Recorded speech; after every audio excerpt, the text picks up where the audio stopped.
understand Kennerly. I mean, here's this really a very attractive woman. He's like, whoa, she's good looking, you know. Didn't have a clue who she was. I had none. Like, dude, all I knew that she was a babe. Dude, that's Beyonce. That's what he said. Dude, that's Beyonce. Yeah, that trained photographer's eye said, that's somebody worth looking at. All right. Hold on a sec. I need my second set of glasses there. Here we go. Okay. Is there written documentation of all the pictures taken? Well, there's a librarian that works with the material. There is a date, all the contact sheets and the material, of course, now is digital. Eric would have to answer the digital part. All of our film was turned in throughout the day, and it went into contact sheets, of course, when we shot film, color or black and white, all dated. And then there was a librarian and picture editors who put caption material on it and listed who the people were to a certain extent. If it was a large group, it wouldn't have everybody in it. But yeah, there's a wonderful historical record. I mean, it's one of the joys of that job is to know this material is all preserved so well and all so well documented. Yeah, I know in my situation, we used to get a monthly block schedule, a weekly schedule, and then a daily schedule. And the daily schedule was pretty much minute by minute. And so if you were in a meeting in the Oval Office and someone else walked in, that was enough reason to go back in and start shooting all over again. But it also meant that I would write down on I was shooting film, on my film envelope, Howard Baker walked in. And so then the photo librarian over in the old executive office building inputted that into a database, and you know, now the archives, you know, gotta love those folks, keep all that stuff for history. So it's great to be part of that. Yeah, my 8 years was the conversion from film to digital, which actually the first digital archive actually started during the last couple of years of Clinton, right? Right, that's 3 4 years. And so what I tried to do was take it even further, because the fact that, you know, digital was the future, and doing that conversion was a really big job, actually, because of just the volume. So, but the Bush years is actually, it's the first 100% digital archive from start to finish. So there's a database that has information, metadata. We have an archivist, I think the same archivist who worked for both of them. Janet Phillips. Yeah, she's been there wonderful for a long time. And she's wonderful at adding, enriching the archive with information about the meetings, and working with the White House diarist, adding names, rooms, all the information possible to actually, you can put in a search and find exactly what you're looking for. A question for Eric. Do you have access to all those million photos? Yeah, I can. If I paid a visit, you know, I can, you know, sit down and do a search, and it's all there. It's a lot of pictures, and you know, just so you know, also even during the film days, every frame was scanned into digital form, and that's one way during that transition. But yeah, it was a really big job to manage that many photos, because at the end of 8 years, I nearly took 1 million, but the entire archive was over 3 million pictures, and that's for the entire White House staff, including the Vice President. Did your finger get tired? Actually, to be honest, I developed tendonitis in my arm just from seriously from the motion, and you know, I went to see a doctor, and he's like, okay, well, you've heard of tennis elbow, you have camera elbow. So you're just trying to document like a workers' comp case there? Exactly. So now I'm on the record, right? Okay. This is for everybody, start with David. Comment on the percent of posed versus candid photographs. You know, I think the only posed photo was the one of the 5 presidents, and it wasn't posed. That was the first time that 5 presidents ever been photographed. So I hear. Yeah.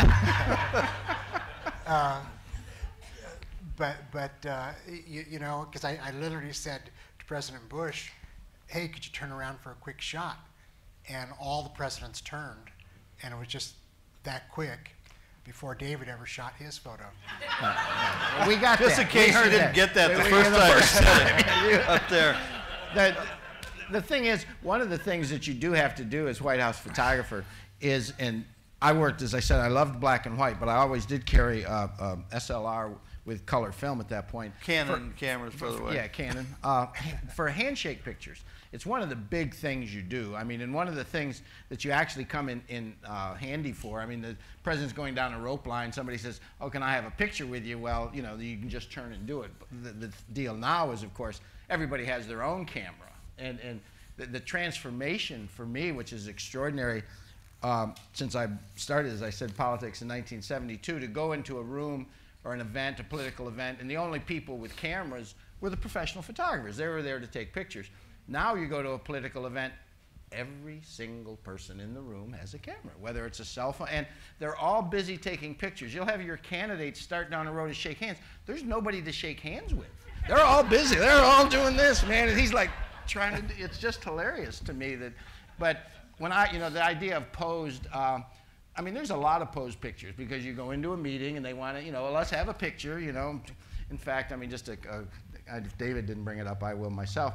The first time I ever photographed Monica Lewinsky during the government shutdown, she's in there working. The president says, "Bob, get a picture of me and this intern." Get two. Get two.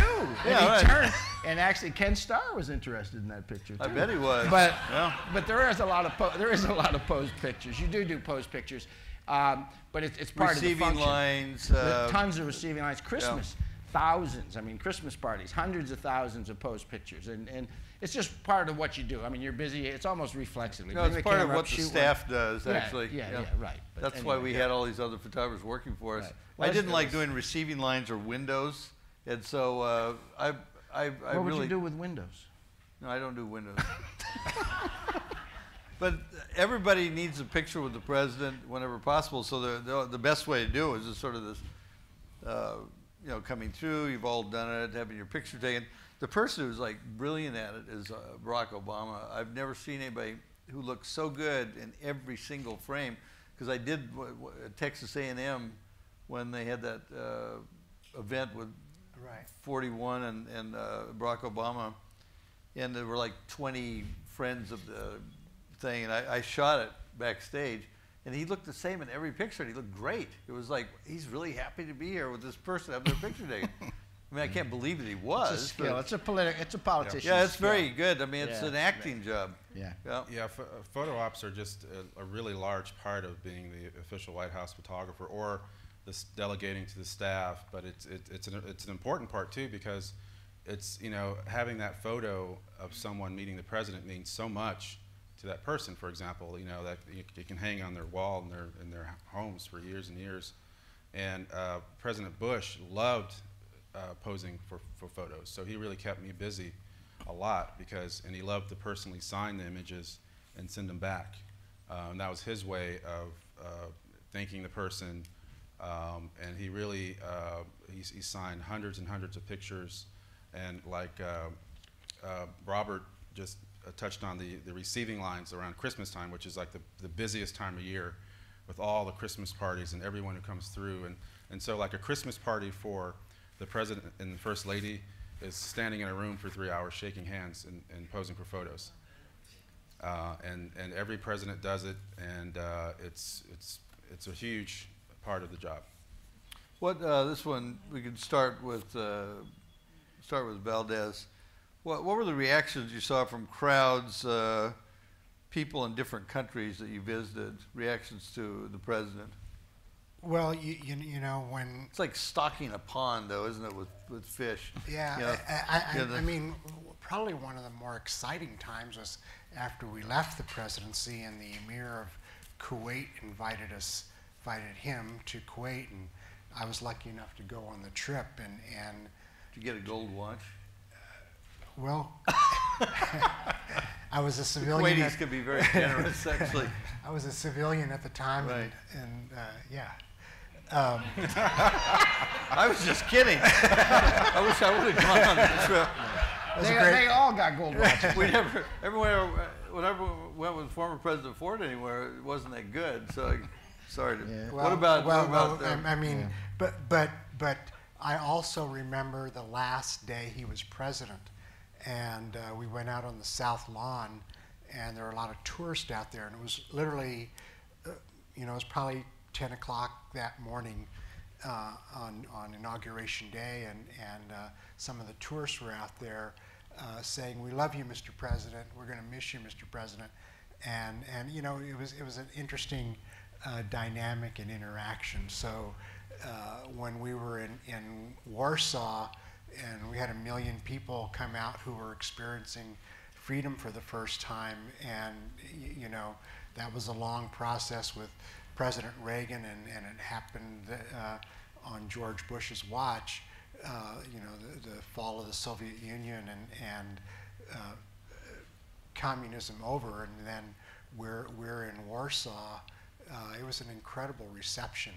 So the United States at that time certainly got a lot of positive reaction. If you look at South America, also at that period of time, there were a lot of countries for the first time going democratic, and when we would go visit those countries, it was the same kind of reaction. Bob? Yeah. No, Bill Clinton just loved crowds, so there was always that kind of, and he would just plunge into them, which was very hard on the Secret Service guys, but it was always like, at the end of an event, the joke was, he'd be chasing down that last person who was trying to get out of there to shake hands with him. Oh, wait, I didn't meet you. He just would always do that, which was, and the crowds were, but of course, like you say, it's a stock pond. They came to see him anyway, but, and on the foreign trips, like Ireland was, those kind of things, those kind of trips. But Moscow, I can remember some times in Moscow when, he would just go out and go into the crowds and stuff like that, which is, but it's hard to do though too. I mean, obviously all of us are speaking about a pre-9/11 world. The world changed drastically. The Secret Service, the way you work at the White House, what you do, how you get in and out of there, and what goes on. I mean, it's two different worlds. Actually, one of my enjoyable things as being a White House photographer is documenting that reaction from people, from crowds, like people along the motorcade routes, for example. And actually, it was great to see people waving with all 5 fingers. That was the best part.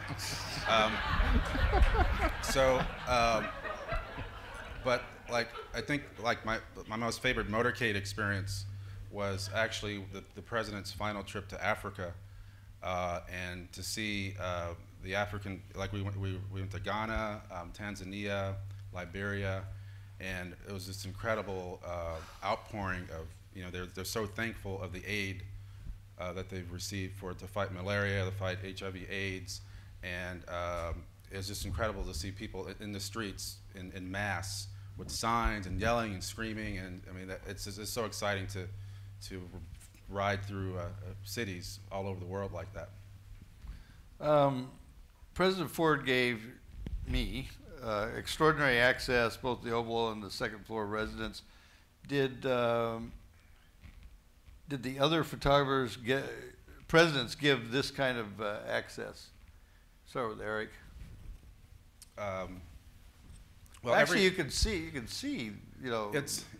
I mean, just like Robert said, every White House photographer has their relationship with their president, and it's different. I'm sure now it's different with Pete Souza and President Obama, and so that relationship, which actually evolves through time, because my job initially. I had to learn a lot about President Bush because I only knew him as a press photographer. I didn't work for him. And something that really shocked me when I worked for him is I really didn't know him until I worked for him to see the full picture. I had that much access to see, President Bush, 43, as, commander-in-chief, father, dog owner, all these parts of his life that I had access to. So it was truly an opportunity that's just unmatched. I think David touched on it when he was talking about my relationship. The big governing thing there is a relationship with the First Lady. I mean, there really is two, you know, the East and West, or the Iron Curtain or whatever. I mean, the residents and the children. I mean, Eric had to deal with, you know, 2 teenage girls living up there, Chelsea Clinton. I mean, there was a sense of some privacy. I mean, I would go up with Clinton into the residence, because there is a working office up there, and he would make phone calls to foreign leaders, and if there was a meeting. But I was always reluctant. I mean, you'd come around the corner and Chelsea'd be there in her bathrobe, or Mrs. Clinton, you know, in the morning. Or actually one time on vacation, I think it was on Martha's Vineyard, he was going to be making a phone call, and I walked in Mrs. Clinton's bathrobe, and she looked at me and was like, "See you later." You know, I was like, you know, just out the door. You have to be really careful of that. I mean, they have to have a sense. And the second floor of the residence being the family. But, I mean, we did have it. I mean, you are able to do it, and you are able to shoot. But I think David's relationship, I mean, the classic line was, you know, he was always that extra son in the family. David, the troubled son. The one they never wanted to talk about. Yeah, the problem son. Well, I spent all those years with Vice President Bush, and it was actually a lot more fun working for the Vice President, because it was a smaller group of people, so you get to know everybody more, and I think that really, really helped when he became president, because then all of a sudden there was a smaller group of insiders, for lack of a better word, and I was actually able to be a part of that, and you know, there was always that, well, you know, did you work on Vice President's staff, and if you were, then you were maybe a little closer, but you know, I think I told the story about Barbara Bush writing me that note about her grandchildren, and that really helped. So as I remember going to the hospital when Doro's son was born, and we were there, and you know, he wanted to see his grandson for the first time, and the nurses wouldn't let him into the nursery because the baby was just born, and so we were looking through the glass, and the Secret Service pushed the door open, and I leaned into the nursery and took a picture while the Vice President was distracting the nurse, and I got as soon as he saw me take the picture, he says, "Well, we got to go," and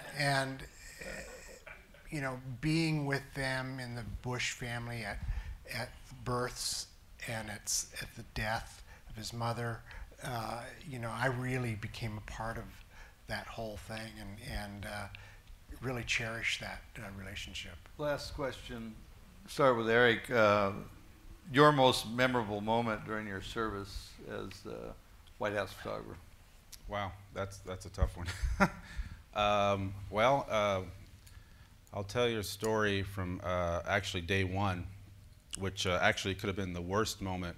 Could have been the worst moment for me, especially starting out as the new White House photographer. So there's a moment during the inauguration where the outgoing president says goodbye to the incoming president, and this happens on the steps of the Capitol, and this is in 2001. Clinton couldn't fly, like the helicopter. So he had a motorcade sitting there, and so when that moment happened, for some reason I switched to AP mode or something, you know, and I ended up following the Clinton people to their motorcade. And it gets worse. And I end up actually in a van. You got in the and van? Yeah, I was sitting in the van. What were you thinking? I don't know. That's what I said to myself. It's like Pavlovian. It's like motorcade, gotta catch the motorcade. Yeah, I don't know. I was just like, I was still learning. You know, it was a lot to learn. Well, anyway, luckily, I heard this voice from behind me, and there's actually, he was on your staff, Ralph Alswain. Oh, yeah, yeah. And if any of you know him, he has a very dry sense of humor. And he said behind me, I just heard his voice. He said, "Eric, your guy is staying."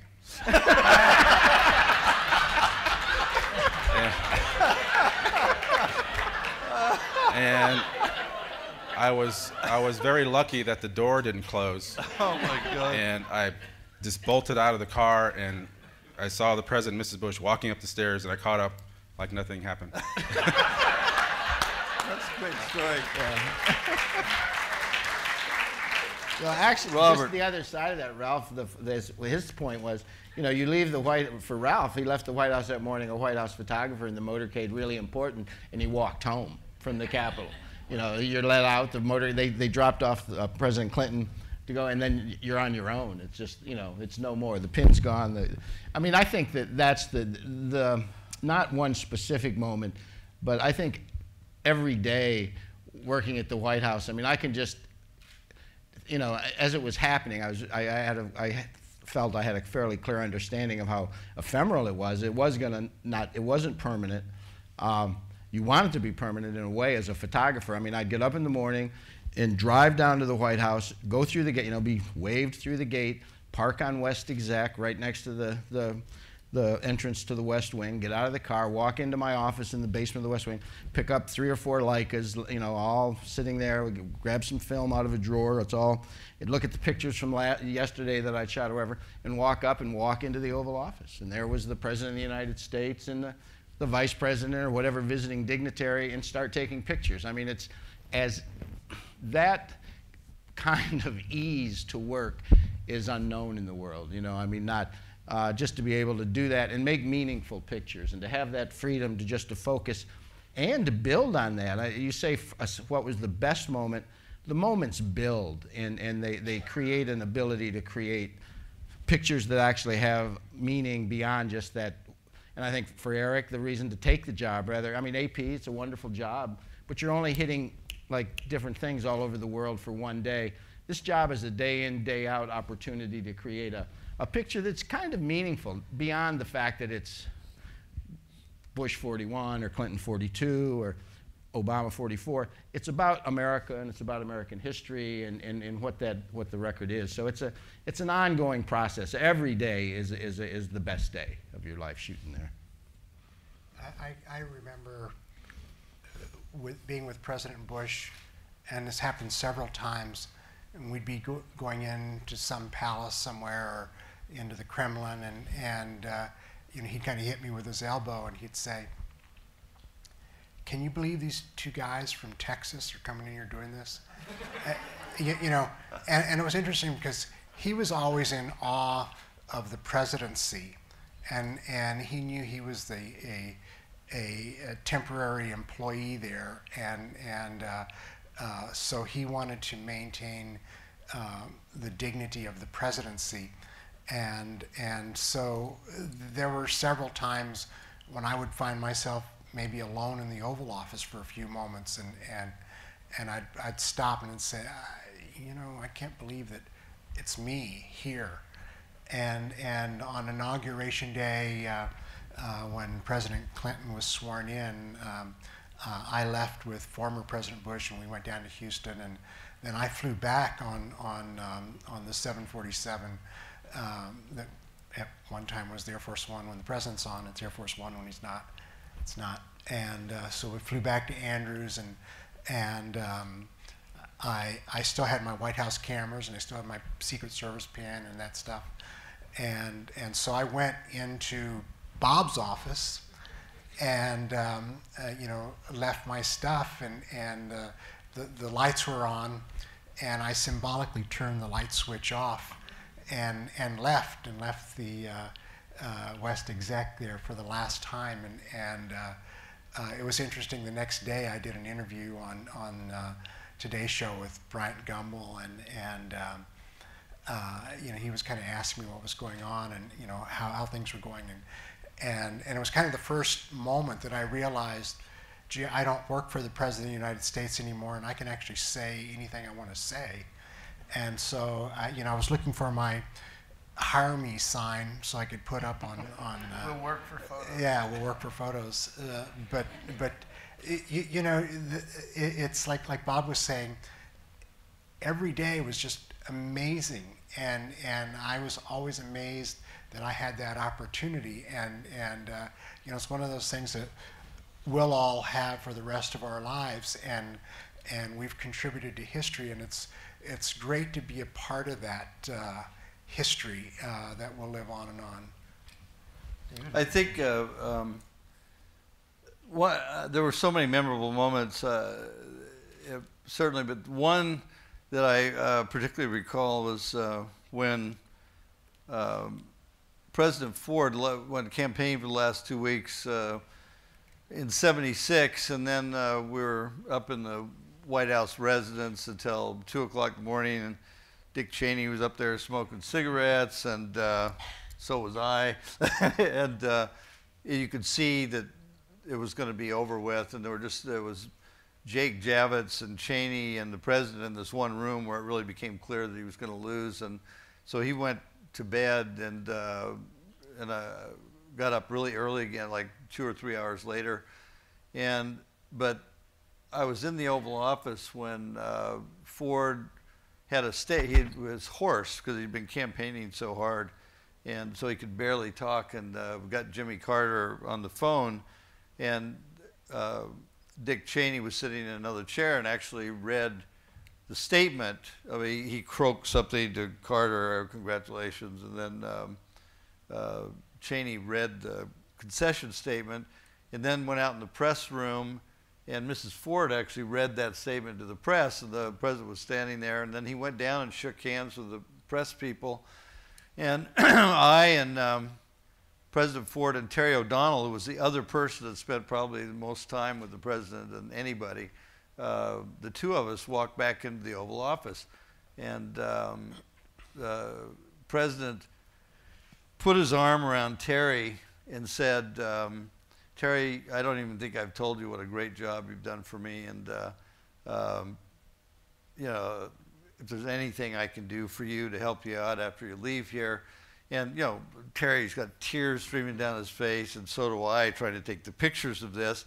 And it just occurred to me that the kind of guy who would be thinking about someone else and probably one of the worst days of his life in terms of a political goal that was not reached was so indicative of his personality. And it's why I had such an amazing time working there, that I was working for such a good person who I never heard made a racist comment, never made a disparaging comment of any severe nature about anybody, really. And he was such a good example to me and the country, and that was the moment that comes to me.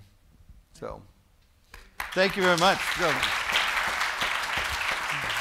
I think Eileen's going to just say something real quick. And for the ladies. And for the gentlemen, even those who happen to work for presidents and with presidents who were wonderful in their own way, but maybe not as wonderful as the one we're honored to represent. We have a pair of pens for each of you with the signature of Gerald R. Ford. Wonderful. And we hope you will use them in good health and with Wow. wonderful memories of your Thank visit to you. the Ford Museum. Thank you very much. Yeah, very, very nice. So, if anybody's interested, we're going to go out and sign some books out there. If anybody Sure. wants to buy, Yeah. I don't make a dime from those, by the way. So. We have copies of David Kennerly's book, Extraordinary Circumstances. I'm the son of a salesman, by the way. So, As if we couldn't tell.